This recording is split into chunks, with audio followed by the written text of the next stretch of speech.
All right, good evening. I'm Master Sergeant Retired Cody Howdyshaw from the United States Air Force, and I'm graduating from the Psychosocial Recovery Rehabilitation Program from the Salem Veterans and Medical Center on Tuesday, 24th February 2026, and this is me rehearsing my recovery story.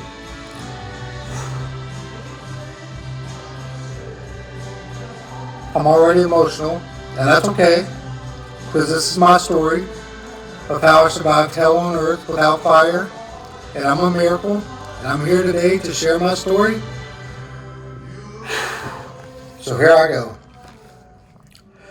Recovery is not a straight line. A story from the Psychosocial Recovery and Rehabilitation Center. Beginning. Good morning. Before I talk about recovery, before I talk about programs, acronyms, or lessons learned, I need to say this first. Time is very precious to me, and it needs to be to you too. It is the most precious resource we are given. The only guarantee we are given in life when we are born is that we are going to die. That's it. The rest is up to us, to you. I didn't come here to tell you a success story. I came here to tell you a real one. Everyone in this room has done things that they struggle to live with to this day. Because recovery didn't start for me when things got better, it started when everything I thought made me, was gone. Family. I didn't grow up thinking I'd be standing here one day talking about recovery. I grew up with a family, with expectations, with love, with pressure. Like a lot of us, I learned early how to be responsible, how to be strong, how to keep moving. What I didn't learn was how to stop, how to ask for help, how to admit I was hurting. I learned how to push through.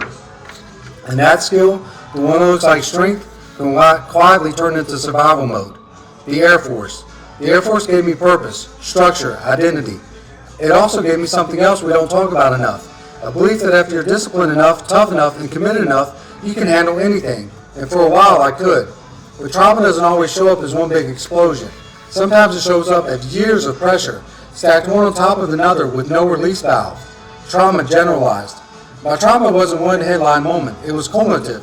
It was the places, the responsibility, the hypervigilance, the constant readiness. And my body started keeping the score before my mind was ready to admit anything was wrong. Cheyenne farmer. Then there was the Cheyenne farmer, having to almost kill an innocent man at the age of 18 for an innocent choice for national security. And with it, Italy, Iraq, Yemen. Different places, same pattern. You tell yourself you're fine because everyone around you is dealing with the same environment. The trauma is personal, and somewhere in all of that, something cracked.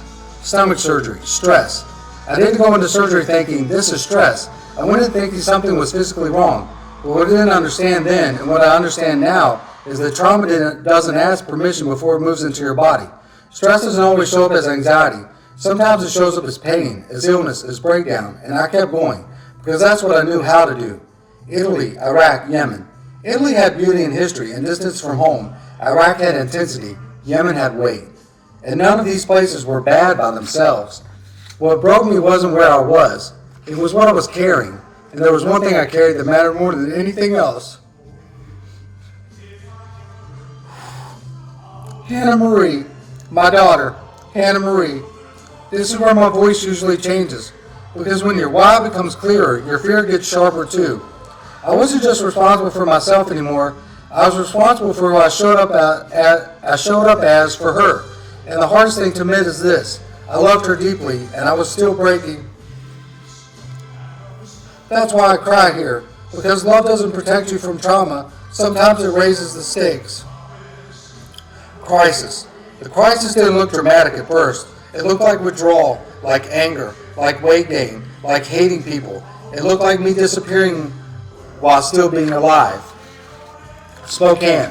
Spokane is where things fell apart. Isolation became my default. Not because I didn't care, but because caring hurt too much.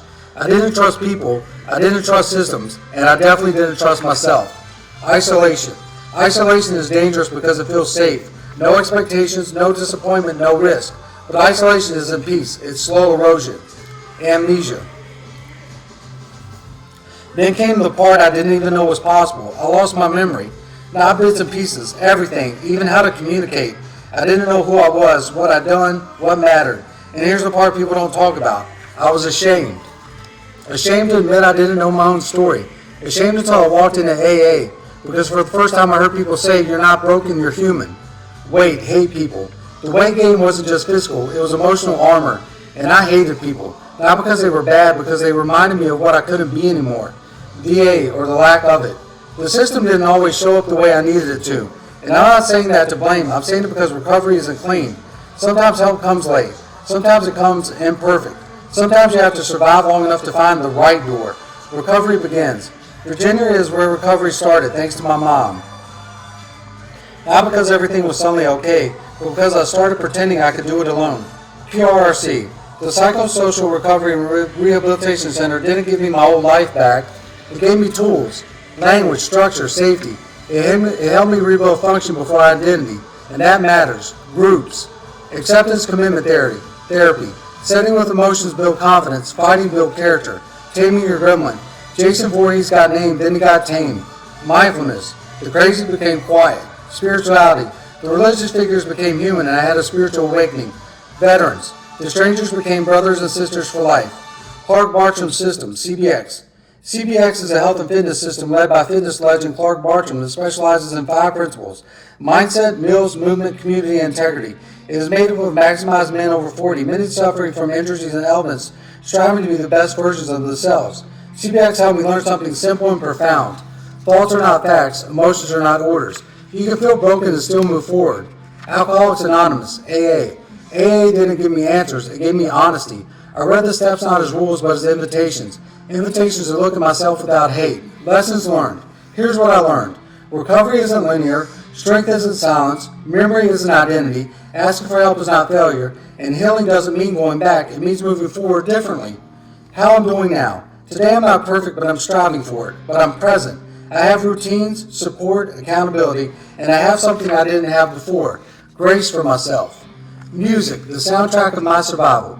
Music didn't entertain me, it carried me. When I was a little boy, Elvis Presley wasn't just a legend, he was power. He was presence. He was conviction. He stood on stage with authority, but it never hid his faith.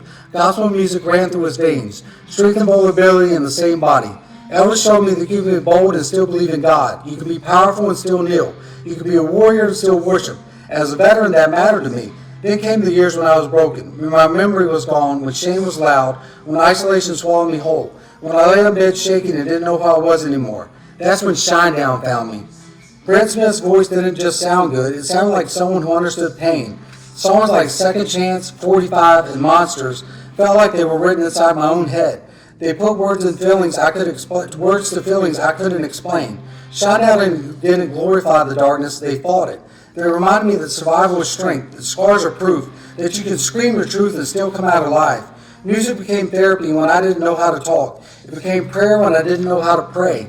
And here's what I learned. It wasn't just Elvis. It wasn't just Shinedown. It was God. God was speaking to me through lyrics when I couldn't hear him any other way. He used rhythm to reach me. He used melody to stabilize me. He used words written by other men to remind me that I was not alone. When I couldn't read the Bible, when I couldn't remember Scripture, when I didn't even remember myself, God still found me.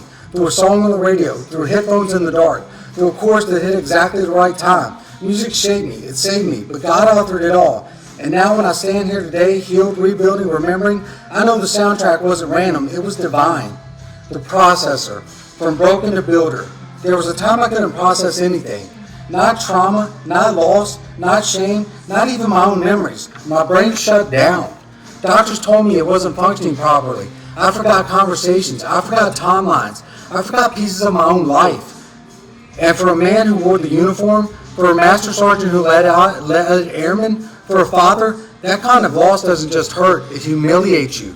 I thought I was broken beyond repair, but somewhere in the darkness, God whispered something to me. If your brain struggles to process pain, then I will teach you how to process purpose. And that's where the Processor LLC was born. Not for strength, from survival. I started asking myself questions I avoided my entire life. Why do I react this way? Why does trauma set in my body? Why do veterans isolate? Why do men stay silent? I began to process everything, slowly, intentionally, painfully. I processed my Air Force career. I processed deployments. I processed the nights of shaking in bed. I processed the amnesia. I processed the anger. I processed the weight gain. I processed the shame. And I realized something. My brain may struggle, but my spirit doesn't. So I built a business out of what almost destroyed me. The Processor isn't just a company. It's a declaration. It says you're not crazy. You're not weak. You are not beyond redemption. You just haven't processed it yet. And then I did something bold. I created a character, a version of me, stronger, sharpest, focused, on fire. The processor, the man in the images you see on social media. It isn't fake, it's who I'm becoming. He stands tall when I feel small. He carries confidence when I feel doubt. He represents discipline when I feel chaos. It's not an alter ego, he's a promise. Every time I post him, every time I design an image, every time I build something with his name on it, I'm reminding myself, broken men can rebuild, wounded veterans can lead. Men who forgot everything can still create something eternal. The process was born in the valley, and he's climbing the mountain. Not for fame, not for money, but for the man lying in his bed right now shaking, thinking he's done. I built this business for him, because if God can rebuild by mine, he can rebuild yours. I am living proof. I am a miracle. Thanks, gratitude. To the PRRC staff, thank you for seeing me when I couldn't see myself. To CBX, thank you for giving me tools instead of judgment. To AA, thank you for letting me borrow hope when I didn't have my own. To the brothers and sisters along the way, I would be dead without you. To Terry, the meds are working perfectly. To Chelsea, you gave me guidance and strength. To Mars, you are my yin to my yang, forever together.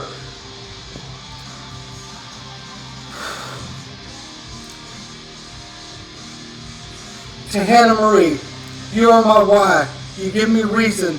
To my mom, you never gave up on me when I lost all hope. You revived me.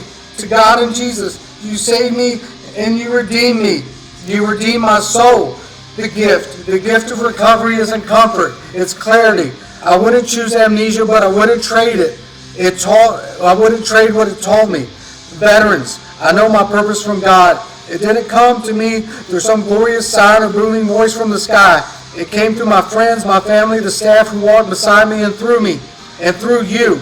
My mission is simple and enormous at the same time, to help our brothers and sisters however I can, our veterans. Every year, roughly 7,000 people worldwide die by suicide. In 2022 alone, 6,407 U.S. veterans were lost. One is too many. I'm on a mission to end veteran suicide and suicide worldwide. I know that's a massive undertaking, and I know I cannot do it alone.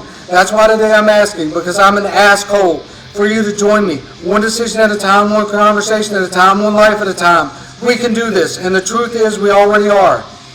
Compasses. What is a compass? A compass is a tool that helps you figure out direction. The PRRC loves compasses. As a matter of fact, I'm going to receive one today to continue leading me towards my values in life. Well, a compass can be really affected by magnetic fields. I've used them in missions in the Air Force. I know the real world circumstances. We are the magnetic fields to our values in life affecting our compasses. So I have to work to raise my self-awareness by holding daily commitments to myself and sitting with my emotions to build confidence and fighting them to build character. I'm going to do my part to remind the next brother and sister who sits in this very room to find their values and way too. In closing, I believe in my heart we are all writing our own books of the Bible, living scripture, stories of fall, fraction, and redemption. And the prayer that carries me now isn't just words, it's power. God grant me the serenity to accept the things I cannot change, the courage to change the things I can, and the wisdom to know the difference. Thank you for letting me tell you who I am, even if I had to relearn it myself. Thank you.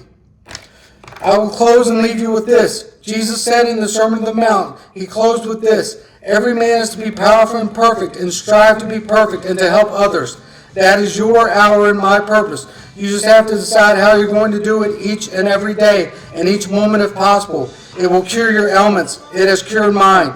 You will become a miracle like me. You already are, but just may not know it. So go today and begin living out your God-given purpose.